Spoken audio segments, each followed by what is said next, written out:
Bapak Ibu sekalian,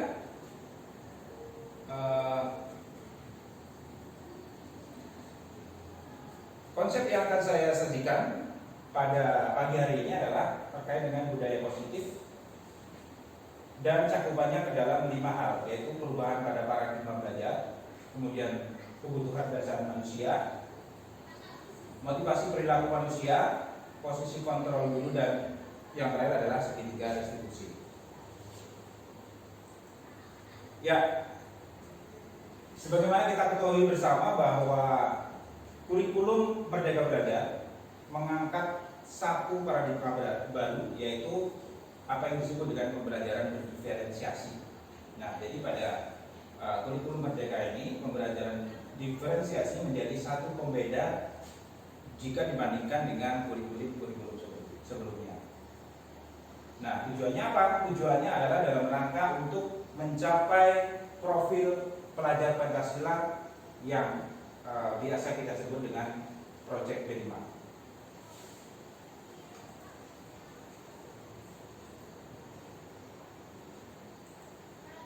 Ya, pada dasarnya kebutuhan dasar manusia itu adalah segala sesuatu yang dilakukan untuk mendapatkan apa yang kita inginkan. Jadi seluruh tindakan yang kita inginkan memiliki tujuan tertentu, dan semua usaha terbaik yang kita lakukan adalah dalam rangka untuk memenuhi kebutuhan dasar sebagai manusia. Ya, jadi kalau kita mengajar Bapak Ibu dulu ya, kemudian ada beberapa siswa yang sepertinya memiliki suatu kegelisahan, nah itu bisa dimungkinkan ada kebutuhan dasarnya yang memang belum terpenuhi ya. Nah, kebutuhan dasar itu apa saja? Nah, ada 5 kebutuhan dasar dari manusia ya, yang apabila terpenuhi semuanya, mungkin ini akan menjadi satu titik keamanan ya. Yang pertama adalah bertahan hidup ya, kebutuhan dasar itu. Jadi dari rasa lapar, kemudian tempat tinggalnya, kesehatan dan keamanan, itu adalah kebutuhan hidup, bertahan hidup. Kemudian yang kedua adalah kebutuhan terhadap kasih sayang dan rasa diterima ya. Rasa dipedulikan, rasa disayangi. Yang ketiga, penguasaan. Apabila ada anak-anak kita itu yang merasa dicueki karena dia tidak bisa menampilkan sesuatu yang dia inginkan, itu bisa jadi dia memerlukan apa yang disebut kebutuhan penguasaan pada diri anak tersebut. Kemudian kebebasan ya, walaupun kebebasan bisa bermata dua, bisa jadi kebebasan itu baik untuk anak tersebut, bisa jadi justru akan dirumuskan. Kebebasan juga menjadi satu kebutuhan dasar manusia, di mana mandiri, memiliki pilihan, mencoba hal yang baru dan mampu mengendalikan arah pada dirinya. Dan yang terakhir, kebutuhan dasar itu berupa kesenangan ya. Jadi anak-anak itu perlu kesenangan. Makanya bagaimana proses pembelajaran itu bisa dilaksanakan yang intinya adalah membuat anak-anak senang. Dasarnya adalah senang, baru bisa ilmunya itu masuk ke dalam diri anak tersebut. Kemudian Bapak Ibu sekalian, ya, motivasi perilaku manusia. Jadi manusia itu selalu memiliki motivasi. Nah, ada 3 motivasi. Yang 2 adalah motivasi dari luar diri seorang atau yang disebut dengan motivasi ekstrinsik, dan yang satu adalah motivasi yang berasal dari di dalam manusia, yaitu intrinsik. Kita lihat, kita kadang bekerja dengan baik ya, melakukan tugas dengan baik, tujuannya adalah hanya untuk menghindari dari ketidaknyaman atau hukuman ya. Bisa juga kita bekerja dengan baik hanya karena ingin mendapatkan imbalan, penghargaan, hadiah ya. Namun ada juga orang yang bekerja dengan baik, dengan tekun, tapi motivasi dalam dirinya adalah untuk menjadi orang yang mereka inginkan ya, yang menghargai diri sendiri, integritas, dan juga mempunyai suatu nilai-nilai yang mereka percaya itu. Kemudian Bapak Ibu sekalian, nah, kita sebagai seorang guru ya, ada 3 tipe seorang guru itu ya. Yang pertama adalah tipe guru yang menghukum ya. Menghukum dalam artian dia sewaktu-waktu dia bisa melakukan hukuman tanpa ada diketahui apa salahnya, ya, tanpa diketahui apa salahnya, kemudian tanpa diketahui dasarnya apa, bersifat satu arah, ya, hukuman tersebut. Dan hukuman ini menyebabkan satu mental dari anak tersebut menjadi trauma, takut dan lain sebagainya, dan sebagainya. Itu kalau hukuman. Kemudian yang kedua adalah konsekuensi, ya. Konsekuensi. Nah, guru yang melaksanakan sistem konsekuensi itu biasanya dia sudah tahu aturan, ya, tata tertib sudah tahu, dia memonitor sampai benar-benar siswa itu diketahui salah, ya. Gitu. Dan yang terakhir adalah apa yang disebut dengan restitusi. Nah, ini adalah satu sistem yang sedang dikembangkan, ya, di mana guru berperan sebagai seorang manajer yang bisa menangani satu permasalahan murid itu tanpa harus menyebabkan efek-efek tertentu, traumatis dan sebagainya. Nah, penciptaan kondisi bagi murid untuk memperbaiki kesalahan, ya, kemudian kolaboratif mengajarkan murid untuk mencari solusi sendiri. Nah, itu adalah sistem restitusi yang terbaik dari tipikal-tipikal yang lainnya. Kemudian Bapak Ibu sekalian, nah inilah kita sebagai seorang guru memiliki satu sifat tertentu, ya, dan dalam hal ini terbagi ke dalam 5 posisi kontrol.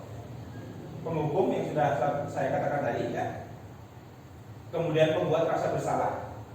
Pembuat rasa bersalah itu bisa seperti bahwa anak tersebut akan merasa bersalah apabila tidak mematuhi aturan kita, ya, aturan dari Bapak Ibu guru, ya. Kemudian sebagai teman, guru akan sebagai teman, ya. Dia sangat dekat sekali dengan anak-anak, walaupun konsekuensinya adalah bisa terjadi diremehkan, tidak disegani, gitu. Kemudian pemantau itu tadi, ya, berusaha untuk konsekuensi. Terlambat 15 menit, guru sudah memiliki catatan, kamu 15 menit, kamu konsekuensinya apa? Misalnya harus keliling lapangan dan sebagainya. Itu sebagai pemantau. Dan yang terakhir adalah sebagai manajer, ya. Manajer ini fungsinya guru akan melakukan satu restitusi terhadap siswa yang melakukan kesalahan tersebut, ya. Jadi posisi yang terbaik menurut saya adalah apabila guru bisa berprofesi atau berperilaku sebagai manajer dalam proses pembelajaran. Kemudian Bapak Ibu, nah ini yang menjadi satu penekanan kita bersama Bapak Ibu, bahwa dalam menangani siswa yang bermasalah sebaiknya kita melakukan sistem apa yang disebut dengan segitiga restitusi, ya. Segitiga restitusi di sini adalah satu proses dialog yang dijalankan oleh guru agar dapat menghasilkan murid yang mandiri dan bertanggung jawab. Apapun kesalahannya bisa kita lakukan tahap segitiga restitusi di sini. Nah, terdiri dari 3, ya. Dimulai dari menstabilkan identitas, kemudian memvalidasi tindakan yang salah dari siswa tersebut, dan yang terakhir adalah menanyakan satu keyakinan kepada anak tersebut. Nah, saya akan jelaskan satu persatu. Menstabilkan identitas, di mana siswa yang bersalah itu kita panggil, kemudian kita berbicara dengan baik. Bisa jadi pada awalnya ini siswa tersebut tidak akan mengaku, ya. Misalnya kamu merokok, ya, tidak akan mengaku apabila kita salah pada saat memulai perbincangan tersebut. Nah, segitiga restitusi mengakomodir bagaimana tahap awal adalah menstabilkan identitas. Kejiwaannya ini harus kita stabilkan agar dia tidak merasa bersalah sekali dan dengan sendirinya akan mengakui apa yang sudah dilakukan, ya.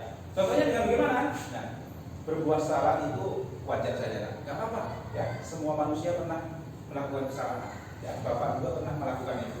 Itu adalah salah satu tahap di mana menstabilkan identitas. Tuh.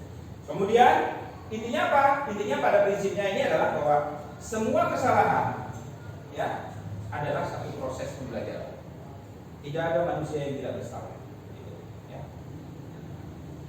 Berikutnya,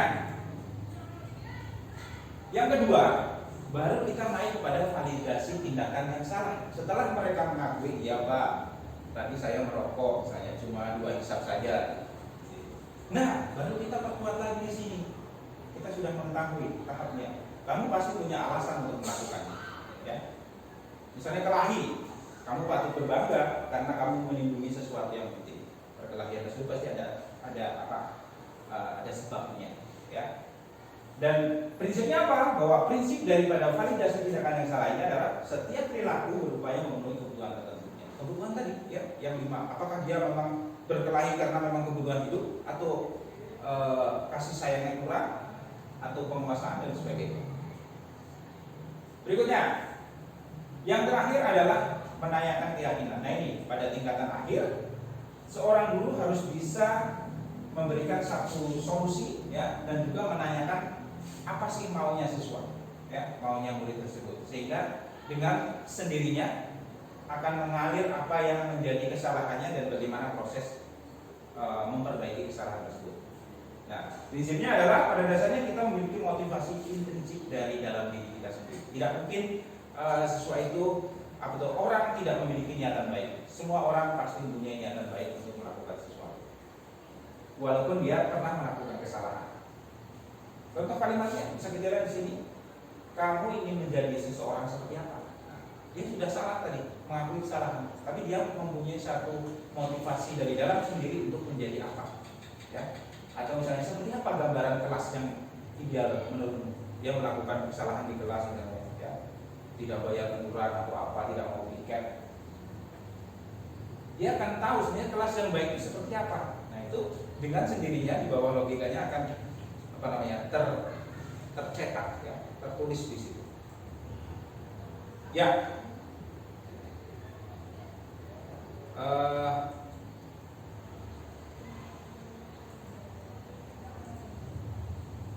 nah ini adalah contoh-contoh budaya positif yang sudah kita laksanakan, ya. Kami laksanakan mulai dari literasi, ya. Kemudian ada juga mencintai alam, ya, cinta alam kita. Kemudian juga mendukung demokratisasi pemilihan OSIS, ya.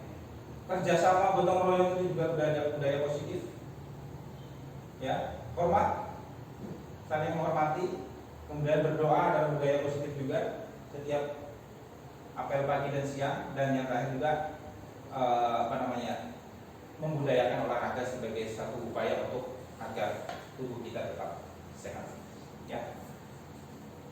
Ya, itu saja yang bisa Bapak sampaikan, ya. Saya sampaikan, mudah-mudahan bisa menginspirasi Bapak Ibu sekalian untuk ikut juga menjadi calon guru penggerak ke depannya, ya, agar bisa memberikan satu praktek-praktek baik kepada sekolah dan kepada murid-murid semuanya. Demikian, wassalamualaikum warahmatullahi wabarakatuh dan selamat pagi.